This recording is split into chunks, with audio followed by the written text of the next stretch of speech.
In 1977, Charles Morgan was living the good life. He was happily married, had 2 beautiful daughters, and was the president of his own escrow agency. This ideal life would come to an abrupt end in one of the most bizarre and unusual unsolved cases I have ever heard of.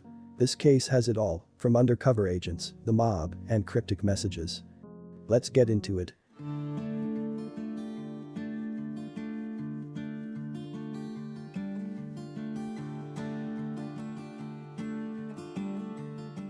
On March 22, 1977, a 39-year-old Charles Morgan, better known as Chuck, left his home in Tucson, Arizona, to drive his 2 daughters to school. He vanished shortly afterward. For 3 days no one knew where Chuck was or what happened to him, and then on the 25th of March, he showed up back at his house. According to his wife, Ruth, she was awoken by a thump at the back door and their dog barking. She opened the back door and there she found Chuck. He was missing one of his shoes, had a plastic handcuff around one ankle, and had his hands tied together with plastic zip ties. It was obvious that Chuck had just escaped from somewhere where he was being held against his will. Chuck could however not speak. But with a pen and paper, he wrote down that he had been kidnapped and tortured. He also went on to write that his captors had painted a hallucinogenic drug on his throat. Chuck claimed that this drug would drive him insane or destroy his nervous system and kill him if he ingested it. He then asked his wife, Ruth, to move his car because he did not want them to know that he had returned home. Chuck would not tell his wife who they were. Ruth wanted to call a doctor and the police, but Chuck persuaded his wife not to call the authorities by telling her that if she did, a hit would be put out on the entire family, including their children. Ruth managed to nurse Chuck back to health over the course of a week by feeding him with an eyedropper. In this time, before he was able to speak again, Chuck would allude to a secret identity and secret life his wife knew nothing about. He told Ruth that he fought against organized crime and was working for the federal government. He also claimed that his unnamed kidnappers had stolen his treasury identification.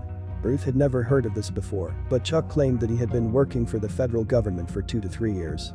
According to Chuck, he had escaped from his captors near Phoenix's Sky Harbor Airport. While Chuck was recovering, he became increasingly paranoid. He started driving his daughters to and from school every day and refused that they walk. He also informed the school that nobody else was allowed to pick them up from school. Chuck started to wear a bulletproof vest everywhere he went. On June 7, 1977, only 2 months after his initial disappearance, Chuck vanished again. Shortly before his second disappearance, Chuck had told his father that if anything happened to him, there was a letter he had written that would tell them who was responsible. 9 days later, on June 16, an unidentified woman called Ruth and said, "Ruthie, Chuck is all right, Ecclesiastes 12, 1-8. This is a reference to a Bible passage. The passage reads, "Remember now your Creator in the days of your youth, before the difficult days come, and the years draw near when you say, I have no pleasure in them. While the sun and the light, the moon and the stars, are not darkened, and the clouds do not return after the rain. In the day when the keepers of the house tremble, and the strong men bow down. When the grinders cease, because they are few, and those that look through the windows grow dim. When the doors are shut in the streets, and the sound of the grinding is low. When one rises up at the sound of a bird, and all the daughters of music are brought low.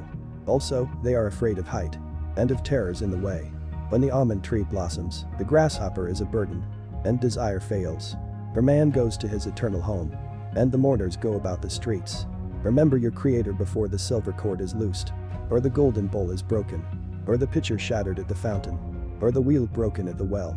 Then the dust will return to the earth as it was, and the spirit will return to God who gave it. Vanity of vanity, says the preacher. All is vanity." 2 days later, on June 18, 1977, Chuck was found in the desert only 30 feet off the highway in the San Juan Springs area. He had been shot to death even though he was still wearing his bulletproof vest. Chuck had been shot once in the back of the head with a bullet from his own .357 Magnum, which was still lying beside him. No fingerprints were found on his gun. There was, however, gunshot residue on his left hand, indicating that he had recently fired a weapon. This is strange because Chuck was right-handed. In his car, police found a note that had directions to the crime scene written in his own handwriting. The police also found a CB radio, several weapons, and ammunition in Chuck's car. Probably one of the more bizarre things found in his car was a piece of one of his teeth wrapped in a white handkerchief on the back seat. There was also a pair of sunglasses that did not belong to Chuck. The strangest thing the police would find that day, however, was a $2 bill clipped to the inside of his underwear. Written on the bill were 7 Spanish names from the letters AG. And bizarrely enough, Ecclesiastes 12 was also written on the $2 note, with verses 1 through 8 marked by arrows drawn on the bill's serial number. This was exactly the same Bible passage that the female caller had given to Ruth. The meaning of this Bible verse to Chuck is unknown, and to this day no one knows what is its significance. What do you think might be the meaning of Ecclesiastes 12, 1 through 8? On the back of the $2 bill, the signers of the Declaration of Independence were numbered 1 through 7. There was also a crude map drawn that showed several roads between Tucson and the Mexican border. 2 towns were marked on the map: Robles Junction and Saseb. These towns are known for smuggling. 2 days after Chuck's death, an anonymous woman called into the Prima County Sheriff's Department and spoke to an on-duty officer. The woman claimed that Chuck was supposed to meet her at a local motel shortly before his death.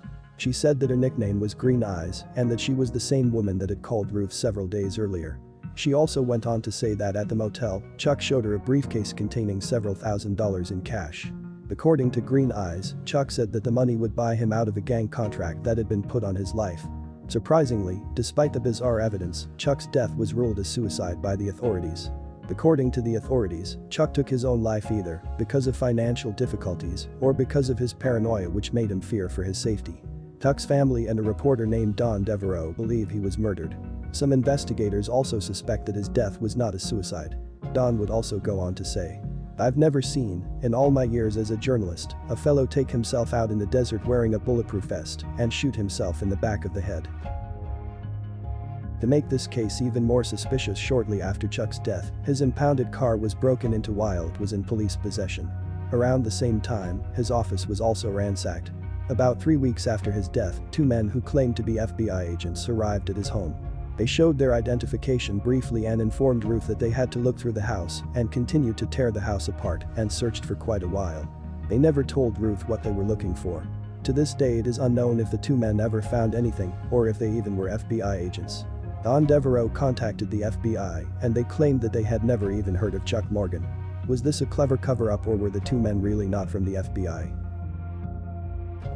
Don was quoted as saying, "When I made a Freedom of Information Act request to the FBI, they had never heard of Mr. Morgan, despite the fact that they obviously opened an investigation, despite the fact the FBI interviewed Mr. Morgan's attorney. They were all over this thing like a blanket for a while. But now they've never heard of the guy. He never existed. No card, no file, no nothing." Don also said, "There is a great likelihood that Mr. Morgan was, in fact, doing something with the government. I think this was a guy who was extremely naive about a lot of things. I think somebody blew his cover and he got killed." Quite a few rumors are surrounding this case, including that Chuck was killed because he was involved with something illegal or that he was doing undercover work for the government.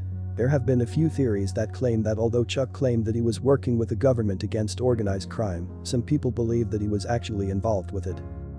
During the 1970s, several cities in Arizona, Tucson included, became a place that the Mafia moved to. The warm climate and controversial criminal justice system were contributing factors. Arizona had a unique state law that allowed crime syndicates to buy land through blind trust accounts. This allowed criminals to remain anonymous and launder their money easily and without detection. Led by former New York Don Joseph Bonanno, more than 500 racketeers moved to Tucson during the 1970s. The Don of New York is a position that can only be achieved when one family becomes powerful enough to unite all of the 5 families under one banner.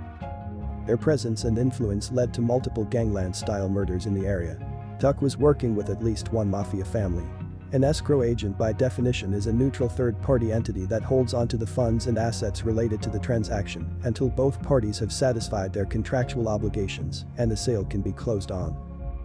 The Mafia family might have used Chuck to do escrow work for purchasing gold bullion and platinum. This was an easier and more convenient way to launder money. Starting in 1973, it looks like Chuck was doing several $1 million of escrow work in bullion and platinum. All these transactions were fraudulent because in reality there was no bullion or platinum. The money was instead moved through multiple escrow accounts and then legitimized. Chuck also told Ruth that money laundering was taking place in Tucson, but that he was not involved. He would, however, also tell Ruth that the less she and the children knew about what he was doing, the better it would be for them. One of the leading theories in the strange death of Chuck Morgan is that organized crime bosses put a hit out on Chuck. The would-be hitman then contacted Chuck and told him about the hit. Chuck tried to get the same amount as the bounty on him to pay off the hitman and buy back his life. According to this theory, Chuck was then killed when they met up in the desert and the hitman was effectively paid double. It is also important to note that Chuck was indeed a secret witness in an extensive land fraud investigation, and he was interviewed in May 1977, only a few weeks before his death. It is however not known if this played a factor in Chuck's death. Chuck was also seen at several restaurants and motels on the western side of Tucson after his disappearance and before his death. Chuck Morgan's case aired on the popular TV show Unsolved Mysteries. Numerous calls relating to his death came in afterward. Don Devereaux investigated several leads and learned that Chuck was indeed involved in money laundering activities through his Tucson escrow company. Don also uncovered that Chuck was involved in large gold and platinum transactions from 1973 until he died in 1977. Chuck apparently received large sums of money from these activities, and some of this money allegedly came from Southeast Asia. It was also discovered that Chuck had kept duplicate records of all the illicit transactions. This would have made Chuck a target and made him look like a snitch. Don Devereaux believes that Chuck was killed because he had these records. Another strange and bizarre thing to happen in this case is that 3 months after the Chuck Morgan episode aired, Doug Johnston was shot dead in his car outside of his office in Phoenix. Interestingly, he worked across the street from Don Devereaux's office and drove an almost identical car. Don now believes that he was the intended victim instead of Doug. A year after the death of Doug, Don was contacted by a writer from DC named Danny Casolaro. Don agreed to share all the information that he had uncovered about Chuck's illegal gold transactions. Before Dan and Danny could ever meet, Danny would however be found dead from an apparent suicide. Danny was notoriously squeamish, and yet he was found with deep cut wounds on his arms. All 3 murder cases remain unsolved. Ruth Morgan would pass away in 2006 without ever knowing the truth. So, what do you think happened? Was it a mob hit, government cover-up, or did Chuck simply commit the world's most elaborate suicide?